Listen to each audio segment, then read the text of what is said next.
Good morning. দেখো সকাল হতে না হতেই চলে এসছে দুটিতে অ্যালার্ম বাজাতে। আমার দুইটি অ্যালার্ম ঘড়ি, সকাল 6টা বাজে এখন, আর দুজনে এসে হাজির হয়েছে।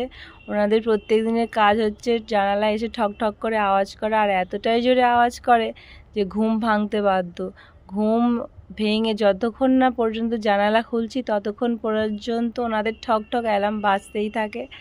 তবে ওনারা আসার পর থেকে আমার ঘড়িতে অ্যালার্ম দেওয়া বন্ধ হয়ে গেছে, কারণ 6টা বাজলেই ওনাদের অ্যালার্ম শুরু হয়ে যায়। আর এই অ্যালার্মে ঘুম ভাঙতে তো অবশ্যই বাধ্য। এনারা ঝড় বৃষ্টি তুফান যাই হয়ে যাক, প্রত্যেক দিন ওনাদের আসা চাই। মাঝে মাঝে খুব বিরক্তি লাগে, তবে আবার ওনাদেরকে দেখে কিন্তু মনটা খুব ভালো হয়ে যায়। দুইটি খুব সুন্দর, খুব মিষ্টি, আমার তো ভীষণ ভালো লাগে দুটিকে। তবে আমার এই অ্যালার্ম ঘড়ি কিন্তু বিনা ব্যাটারি আর চার্জ ছাড়াই চলে। তোমাদের কার কার বাড়িতে এমন চার্জ ছাড়া, ব্যাটারি ছাড়া অ্যালার্ম ঘড়ি আছে অবশ্যই কিন্তু আমাকে জানি।